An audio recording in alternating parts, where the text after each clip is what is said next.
here, everybody. Welcome back to the Cinema Survivor week number 21. Conference playoff round. How'd you do last week? Picking winners with the Cheezeman. And last week we did pick some winners for you. You'll see in a second here. First of all, did you survive? If you're still playing Survivor, our Survivor player would have been the Detroit Lions. They did come out victorious, so we would have advanced.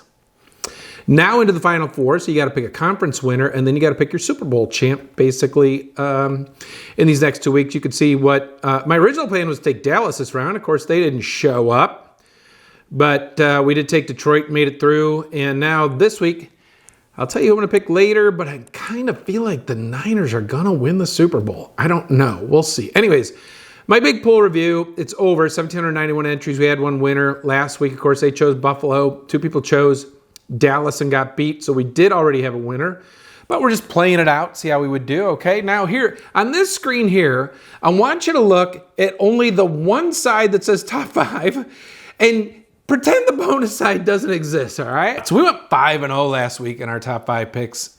Baltimore, Houston over. That was easy, wasn't it? Had to get a field goal in the fourth quarter from Baltimore, but it did make it, and I love that play. McCaffrey over 91.5 rushing yards comes through. San Francisco, Green Bay under hits. Tampa, Detroit over hits. Laporta over 39.5 receiving yards. We go 5-0 to get up to 55 and 43-2 this year. That's not too bad. Now let's look at the bonus side, where there's a lot of L's for loser. This was not good. You can see Isaiah Likely had a touchdown, an amazing grab, a good game, but he came out like 34 yards, I want to say, so he just missed his over. Houston, plus 9.5. That didn't come through at all. Baltimore slam blasted them. Jahmyr Gibbs over his receiving yards did hit, and I kind of like that this week again. Amon-Ra St. Brown just missed. He had a good game, but didn't quite get to 92. That's a big number. But you like Amon-Ra almost every week, and against that defense, I thought he would get there, but Josh Reynolds actually was a star last week. Aaron Jones over 69 receiving yards. I can't believe he didn't get that. But and then Mahomes rush over didn't hit. 28 is a little high for Patrick Mahomes, especially up there in that cold. But actually, he had much more success throwing the ball than I thought. I thought he would have to take off and run a little bit more. Maybe this week is the week for that. You could see in the secondary bets here, I gave the information on the first quarter against the spread numbers showing how good and effective San Francisco and Baltimore have been this year. And of course, they did not show up at all. And I'm wondering if it was because of the bye week. You're off a week, and so you don't get off to that great start. I have a feeling this week they'll get off to much better starts than they did last week. And of course, what do we see? Brock Purdy looked shaky, right? And Baltimore did not get out of the gate like they normally do. They struggled a bit. It was until the second half they blew them away. So we'll take a look this week and see if maybe that's something we would do. But Travis Kelce over. I've been playing it all along. If they're going to keep his number in the 60s, and so far this week they are, I'm going to keep playing that. Mike Evans receiving over hit. Goff and Mayfield both went over their pass yards. Those seemed almost, I never want to say too easy, but they seemed fairly easy, and we hit those. Here is the schedule for this week. 2 big games. Sunday we got Kansas City at Baltimore on the East Coast in the first game.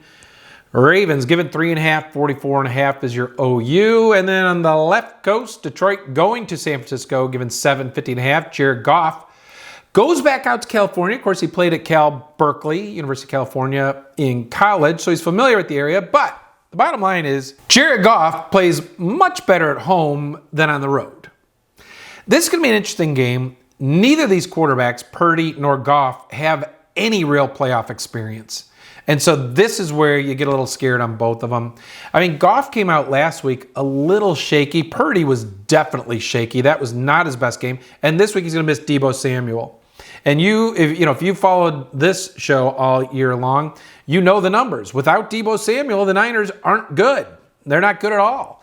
So it's going to be very interesting to see if they can calm down and get under control. I have a feeling Purdy will. Kyle Shanahan's a really good coach of quarterbacks. It'll be interesting to see how Goff plays going out west. Now, here's our playoff team ranks, covering the things that we always look at. Offense, rush offense, pass offense, defense, rush offense, pass, defense, and turnover margin. On offense, we have all 4 teams in the top 8 offenses in the league.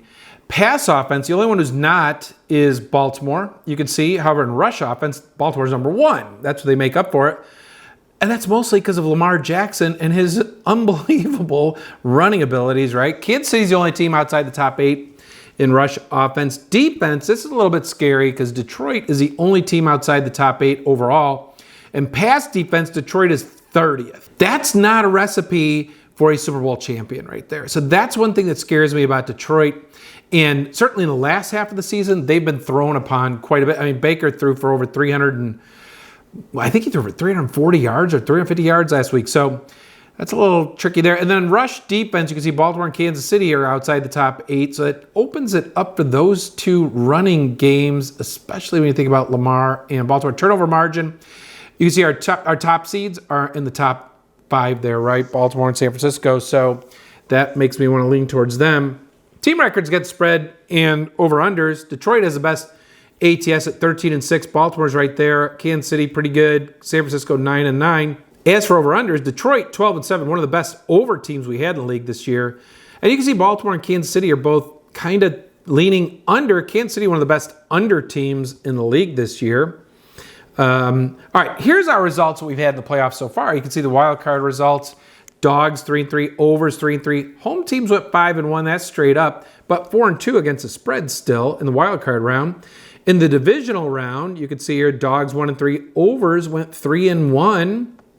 The home teams once again did well at 3-1, but against spread 2-2, a little bit off. But here's our summary of our current playoff metrics. So you can see favorites against the spread 4-6, straight up 6-4.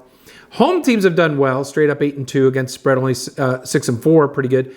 Overs are 6-4 this year. Here's what happened last year in the conference round. A couple things to note here. First, Philadelphia was the number 1 defense in the league last year. And when Purdy came in here, he had very little playoff experience, but then he gets hurt in the first quarter. Otherwise, I think this game goes over, right? Because Purdy just needed another touchdown. I mean, if this game gets to 31-14, it's over. He went out in the first quarter, and I honestly believe he plays, that game's going over. But as it is, it goes under, and you can't really play the unexpected things. Cincinnati, Kansas City. Now, Kansas City opened as a 1.5-point favorite last year. By the end of the week, it switched over to Cincinnati being a 2-point favorite.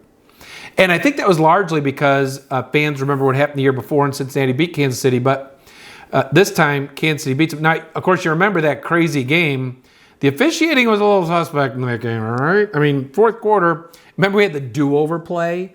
And then they called, they called 5 penalties on Cincinnati, 1 on Kansas City in the fourth quarter, and they missed the Kansas City block in the back on the punt. Not saying a thing. What I am saying is home teams tend to get the advantage of officiating. I kind of feel like they should. Will that happen this year? We'll see. Last year, both games went under. Here's how our favorites do overall in the playoffs round by round. You can see wild card, divisional, and conference round. Favorites do better straight up and against the spread. Same for home teams. And the real reason there is our number 1 seeds are typically playing in that conference round game, right? Number 1 seeds at home will be favorites. They tend to do very well in those games. That's why in the conference rounds we see home and favorites do better. And the overs tend to do better in the conference game as well. On the conference overs. Now, this is something that you'll probably like. This is interesting. And I'm not saying it's going to work this year, but I want you to think about it. When the home favorite wins and covers the spread, out of 14 games, 12 of those went over, 86%. And I'm going to tell you, last year, Philly was a home favorite, covered the spread. It went under, but again, Purdy got hurt and went out. If Purdy plays, that game's probably over, and we're at 13-1 instead of 12-2. It's a pretty large number. So the point is, if you think San Francisco's going to cover that 7, you may as well parlay it with an over because 85% of the time that game will go over. If you think Baltimore is going to win and cover the spread, parlay it with the over. I'm not saying what to do, but the past statistics are telling you that's not a bad play. It makes sense. It's logical, right? And look down below. Away favorites, home dogs, away dog wins and covers. Those games are only 40% to the over, so they lean to the under. So again, if you kind of are on Detroit or Kansas City, you might lean to the under. 40% is not near as a strong statement as 86%, right? That's just something to think about there. In terms of upsets, historically, dogs don't do well in the conference round. You can see 11-25, only 30.5%. However, in the last 6 years, dogs are 6-6. Straight up, 6-6. So, it means the game's up for grabs, right? Teams with more rushing yards, we've talked about this before, win 75% of the time, and that's the same in the conference games. And in the playoffs this year, out of 10 games, 8 of the winners had more rushing yards than the losers, okay? Here's our conference playoffs over the last 2 years. So you can see 17, 18, 19. I want you to notice something on the far right. Over, under, over.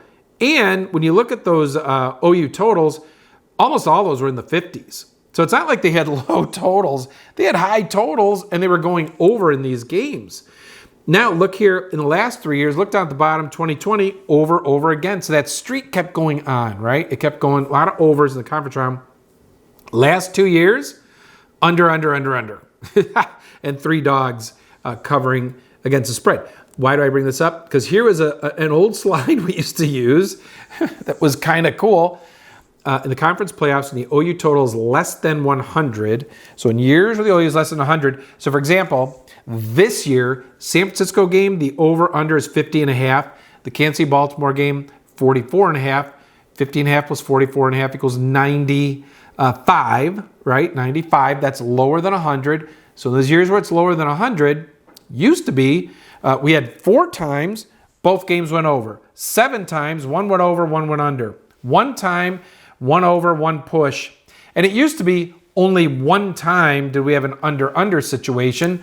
So you could almost be assured of having at least 1 over and a decent shot at 2. But in the last 2 years, we've gone under, and it's kind of really changed this metric, okay? So just kind of making you aware about that. It's kind of a funky little thing. All right, let's talk about teams leading at half, because this is an interesting stat, all right? That when a team leading at half wins the game straight up 2/3 of the time. Now that's actually lower than in all playoff games where teams win 75% of the time. All right, let's look against the spread now. So, up above, the number's a little bit lower than usual, but down below against the spread, it's a little higher than usual.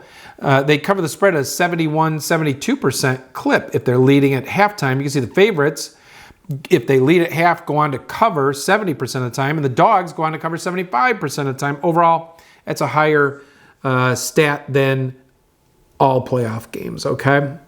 Here's something we looked at last week in the divisional round. Games with an over-under between 43 and 45.5. Now, in the divisional round, it really wasn't a big over trend, but this little ribbon of games, 43 to 45.5, were 10-5 to the over. We had 2 games last week. The Baltimore game and the Kansas City game, both those games went over, so that trend's now at 12-5 to the over in the divisionals, okay? This week, you've got Kansas City, Baltimore at 44.5, again in that ribbon. However, in the conference games, those are only 2-3 to the over historically, not as strong a trend. In the last 15 years of the playoffs, actually it's 17 years, I think, the OU record for Baltimore, 8-14 in their playoff games only. Kansas City, 10-13 in their playoff games over. So both teams kind of play unders in the playoffs. And both those coaches, John Harbaugh and Andy Reid, have been around quite a while. So they were in a large part of those games. So just saying.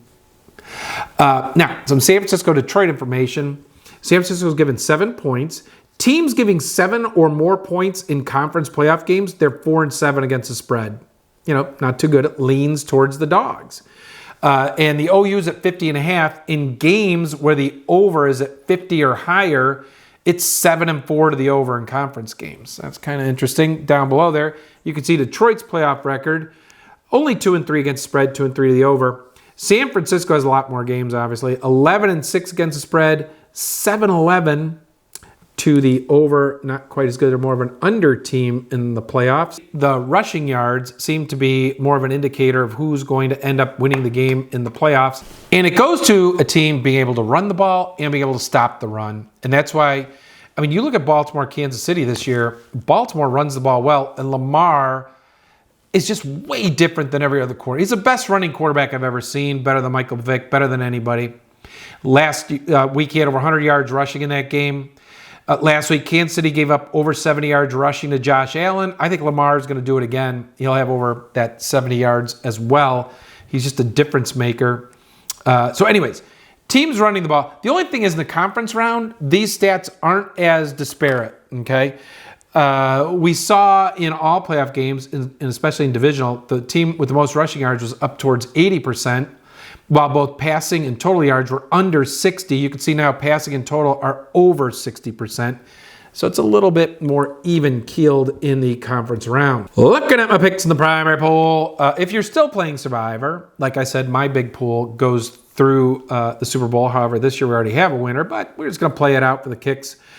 If I was playing with my heart, I think San Francisco is going to win it all this year. I would take Baltimore this week, San Francisco next week. If I was playing my head, if I was still in a pool where there's money on the table, fake money, whatever, I would probably lean San Francisco this week. I think they'll have an easier time with Detroit than Baltimore against Patrick Mahomes, who's insane good, right? And then I'd go with the AFC winner in the Super Bowl, if any of you are still playing. Here's our current betting trends for this weekend's games. You can see people love the dogs right now. 64% on KC, 68% on Detroit, taking the dogs. 44% on the over in the Baltimore game.